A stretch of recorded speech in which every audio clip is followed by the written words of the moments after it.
Is AOC going to quit? Well, I'm not really sure, and apparently she isn't really either.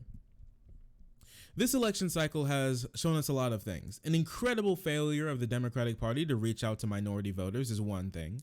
And one thing as well is that Democrats are still not ready to embrace a truly progressive agenda. They're going to fight it tooth and nail. Well, for many reasons, we'll get into that, but it is taking a toll on our dearly beloved Alexandria Ocasio-Cortez and the rest of the squad.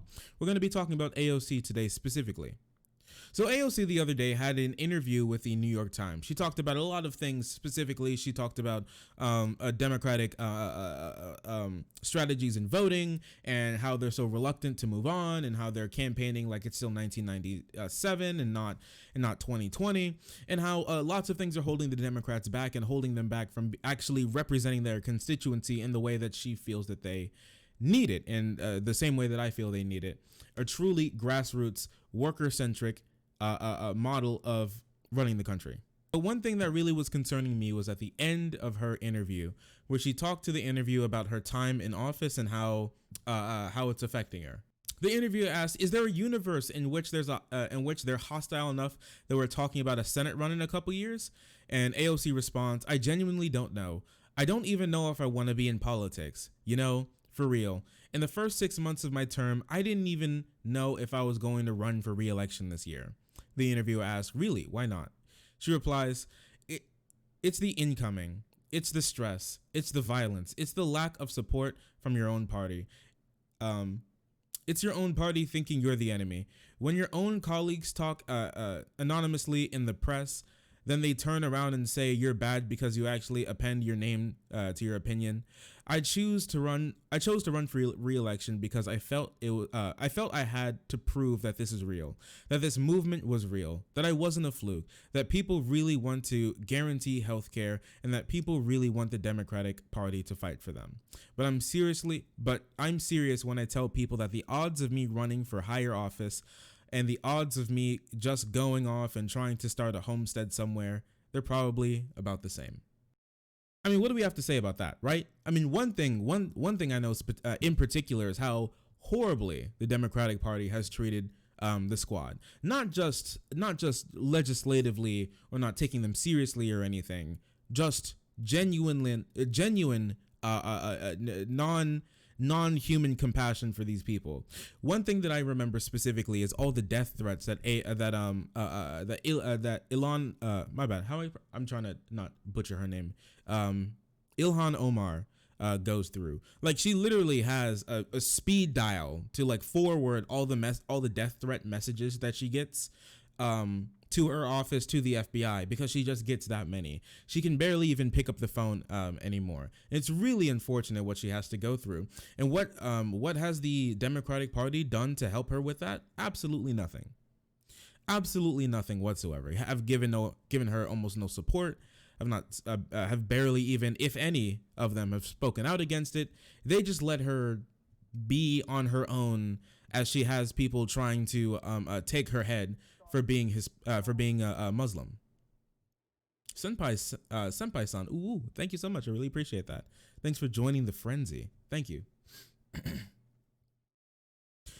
And I remember specifically AOC's first 6 months, the squad's first 6 months were very brutal in the way that they were being treated. They got a lot of notoriety from the press, but they had a lot of heat from the incoming party, and they still absolutely do.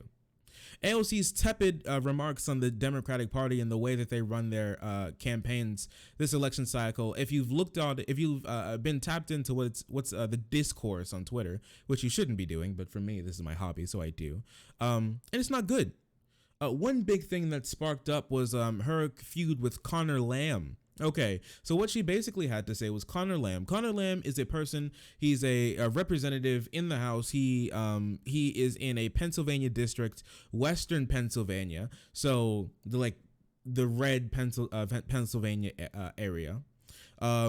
She talked about how the way he ran his campaign, which was poorly.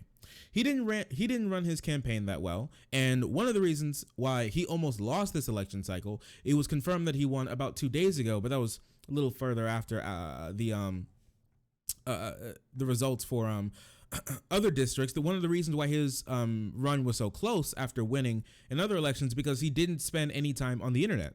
He actually spent only $2,000 on Facebook ads. Only $2,000 in a time where people are really highly tuned in to politics. $2,000. His opponent, on the other hand, spent $27,000 on Facebook ads in his district, and he almost lost. He won by just under 2 points, if I remember correctly, and she criticized him and criticized a lot of other Democrats for trying to pretend like you only have to care about landlines and TV ads to get by, when conspiracy theories about you abusing children in your basement while eating Chuck E. Cheese sliced cheese pizza with the decomposing corpse of Jeffrey Epstein as a body double, because he's actually still alive, in high-fiving, while that's floating around on the internet about you. They have no way to combat that, and that's horrible for them. And the misinformation that's being spread on the internet is something that the Democrats are not in place to fight against whatsoever. Not only that, but also the fact that the DCCC banned advertising firms that helped primary sitting Democrats, even though Pelosi tries to primary progressive Democrats literally all the time. If you remember Joe Kennedy in Massachusetts, she tried to primary Kennedy. She tried to primary Markey, who was the senator from Massachusetts, along with Joe Kennedy the third. Joe Kennedy lost that race, thankfully. Kennedy's a piece of shit, garbage dude. And actually, that was really funny, because I think that was that was the first time in history a Kennedy related to John F. Kennedy has ever lost an election in Massachusetts, which is really funny. I'm glad Markey beat his ass. Hate that guy. They're just not in position to do it. What the Democrats do, instead of protecting people, instead of fighting for human rights, instead of fighting for civil rights these days, what they do is just protect their own seats. The Democratic and Republican Party, at the end of the day, want one thing and one thing only: the maintenance of their oligarchical, hegemonic, vaguely democratic system that they all benefit from.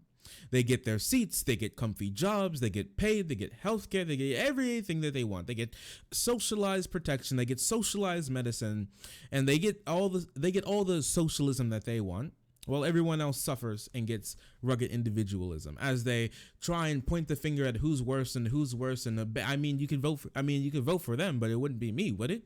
It doesn't really matter at the end of the day. They're happy. You remember Dianne Feinstein giving a hug to who was it? Was it Chuck Grassley? It was Chuck Grassley or who am I remember? Lindsey Graham. I think it was Lindsey Graham, the dude who did this whole charade with the Amy Barrett nomination, giving him a hug and saying, "This is the best nomination process I've been a part of my entire life," as they're shoving a nomination process down the barrel as people are dying. 26 million Americans struggle to put food on the table. Millions of Americans slip into poverty right now, and she's giving her friend senator a hug after completely abandoning those people to get another nomination through because they felt like they may lose the Senate, and they didn't at the end of the day. That's what they're working for. They're on the same team. Come on now, that's ridiculous. It is absolutely ridiculous. And AOC pointed that out, and she got a whole lot of flack for it about, they were attacking the party. We can't have a single day of peace after getting Donald Trump out and defeating fascism, cutting the head off of the dragon of fascism and winning. We defeated racism, and all AOC has to do is get mad and angry at her fellow Democrats. Isn't that sad? No, dude, it wasn't a dragon that you cut the head off. It's a freaking Hydra. And just like a Hydra, it sprouted two heads. And now we have more just disparate, weirdo, Nazi-adjacent Republicans running for office. We have, mind you, we have QAnon people in Congress now. People who subscribe to QAnon are in chat. And what do the Democrats do? Raise their hands up and shrug. And this is unfortunate.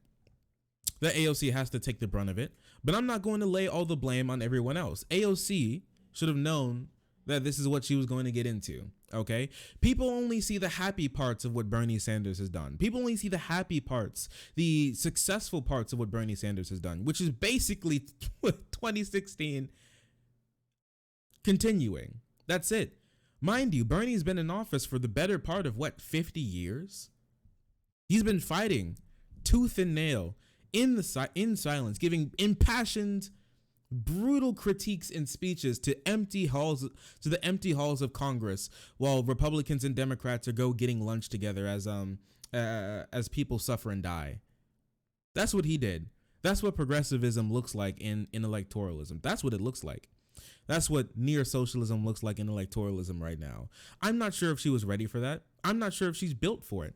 The way it sounds like in this, she sounds like she's basically given up, which is unfortunate, because I put a lot of hope into her to be able to carry the mantle after Bernie Sanders gets out of office. However he gets out of office, I hope he just retires and has a nice life in his home in Vermont. But we'll have to see how that goes. He's not done yet. He won his election. He's going to be there for at least another 6 years, God willing.